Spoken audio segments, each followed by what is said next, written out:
Только иштеме болду. Башка эч нерсенин кереги жок. Биз силерден только жумушту сурайбыз.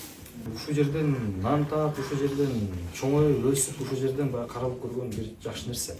Бул экинчи үй деп коет жумушту. Ошондой отношение. А кээ бирөө даже биринчи үй деп коет. Мага жумуш биринчи үй. Буга чейин өзүңөрдүн туруктуу имаратыңар болгон эмес. Ар кайсы жерде көчүп жүргөндө убакыт болуп калды. Бүгүнкү күндө баардык административдик имараттардын баардыгын жаңыртып атабыз. Республиканын аймагында ошондой эле архитектура органдарында имараттарын толук жаңыртууга аракетибизди көрүп атабыз. Сузакта салынып атат, Нокапта салынып атат, Жалал Абад шаарында салынып атат.